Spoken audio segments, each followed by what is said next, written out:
What is one quality you appreciate about your mom? Sean?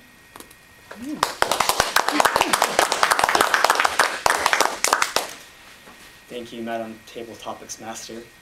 Fellow Toastmasters, you know, I'm actually not a very good son.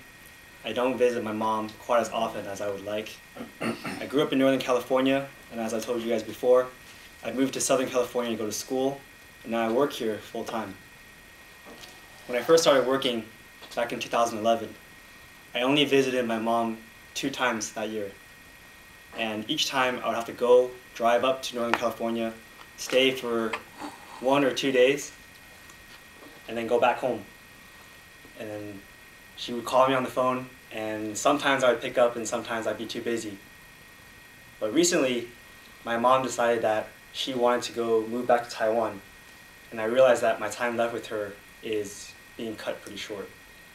And it's pretty sad because last 2 weeks ago, I had to move back home and start packing all my stuff out of my childhood home and seeing all my creations and I had to throw them away. So I realized that, you know, Mother's Day is coming up. I'll give her a call, and it's sad that I won't be able to visit her, but hopefully I'll be able to see her more often in the next few months. Thank you. Thank you, Sean. The next question I'm going to ask one of our moms. Being a mom, what is the toughest task that you do as a mom? Why?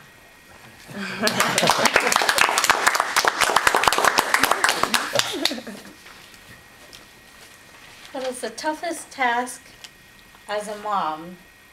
Well, I just learned that recently with the birth of my second child, so now I'm a mom of multiples, right? What I learned was you can't compare the two because they're totally different from each other. Personality, characteristics. One of them is very physical. He's into the sports and everything. Rather than the learning, he doesn't have that much patience to sit down and practice his ABCs and 1, 2, 3s. But I can tell from my 1.5-year-old that he's more prone to the mental side than the physical side. He just started walking at 16.5 months. So he's a little on the late side for the physical development. But I can tell that he is picking up a lot of words, more words than my previous son did. But there I go again, I'm comparing the two, even though I know I shouldn't because they're totally different people. And I realized that I need to appreciate them for being their own individual person. And even you try to compare, or you tend to compare your children with other people's children, but you realize even inside the family there is some comparison, but you just try to realize that they're individuals and you can't compare them because there's no way to compare it. Thank you.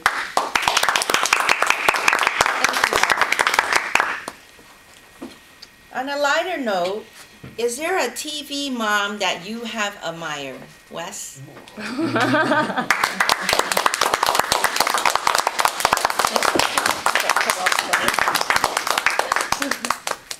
you, Ms. Madam Table Topics Master. I watch enough TV, so I should be able to answer this question.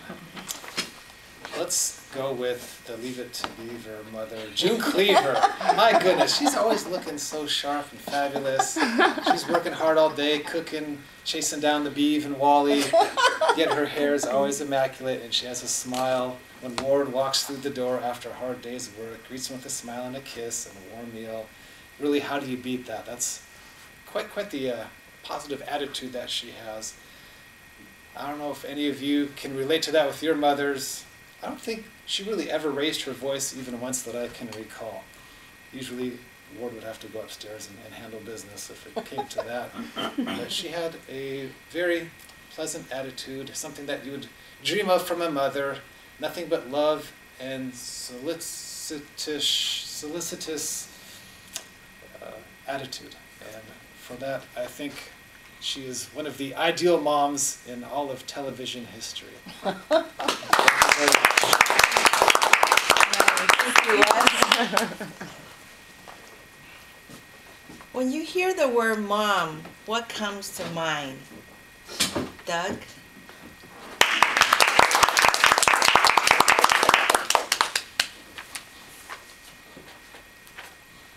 Fellow Toastmasters, Madam Table Topics Master, what an interesting question on Mother's Day. I lost my mother last year, so this is my first time celebrating an absent mother. But I can look back on some really great times. We were not destitute, but we were dirt poor. So my mother had to work because my father was off doing his own thing. He supported us as best he could, but he had other issues. But I remember, in the early days, Mother going off to work as a buyer, to support the family, to help us, to encourage us, as mothers do. She was the archetype of solicitation. She was always there, she was supportive, and I will fondly and always remember my mom, because she had a big heart. Madam Table Topics Master.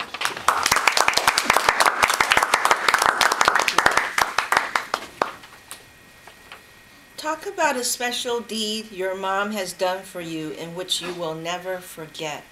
Theresa.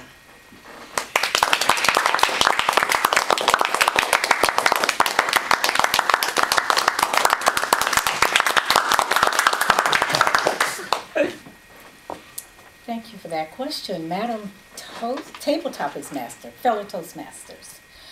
My mother, as with some of you maybe, or Doug anyway, my mother is no longer with me. My mother passed, it was 9 years in January.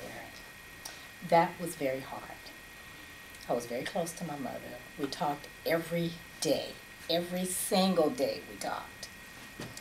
We would talk about, we would watch TV and we'd be talking, comparing, giving our own opinions of the programs that we were watching. We always got together and we cooked together on holidays, my mother, my sister, and I. We did a lot of things. My mother, of course, was retired for many years, but she used to like to go to the casino, and of course that was money out of my pocket for her to go to the casino. But I would say the one thing was that everything my mother did, it would be really hard to put my finger on one particular thing. She was everything. She was my support. She was the person that, if I had a problem or an issue, I could go to my mother. She would help with my child, my one child, unfortunately, my only child. But it would really be hard for me to say one particular thing because my mother was everything. Thank you. Thank you, Theresa. Do we have time for one more? Okay. What is one thing you like to do for your mother on Mother's Day? Irma.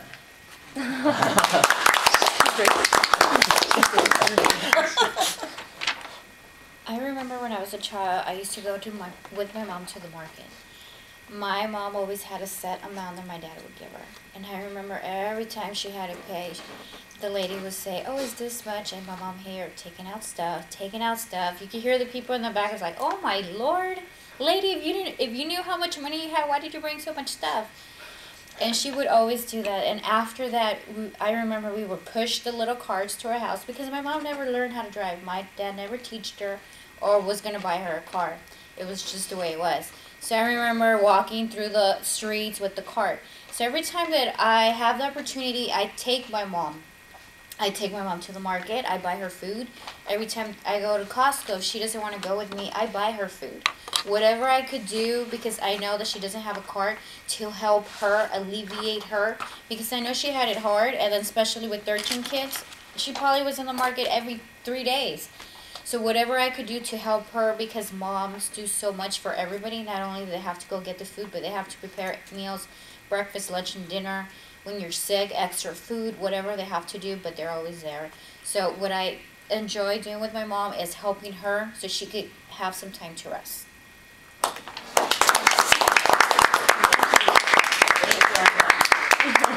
How are we on time? We're good on time. Okay. You have one more? Yeah, I have one more. Okay. Absence makes the heart grow fonder. What is one thing you missed about your mom when you moved away from home, Martin?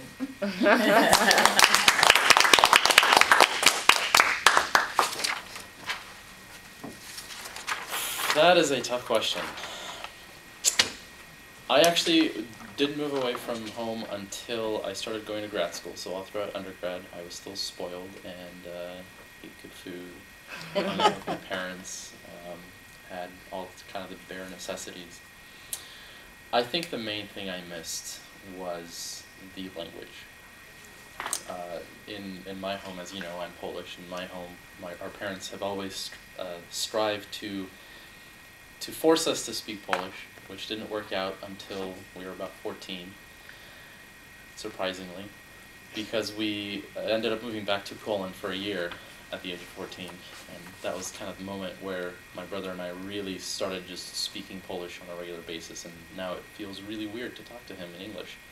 So hanging out with him and his friends is very, very awkward sometimes. But when I moved away, what I noticed within about a month is that I was sort of starting to lose my vocabulary.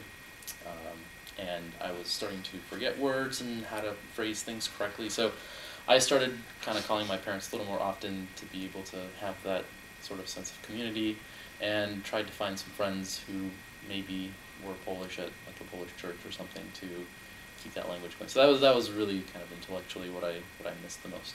Thank you, Madam Table. That was a bunch of great responses to my questions for table topics. And since life is short, you know, Mother's Day is this Sunday. If you haven't planned anything for your mom, try to think of something to do that she will like. And also, I forgot to bring up one point. On Mother's Day, they did surveys before. The long distance company got a lot more long distance phone calls than on Father's Day for some reason. So with that, I'd like to turn the time back to the Toastmasters.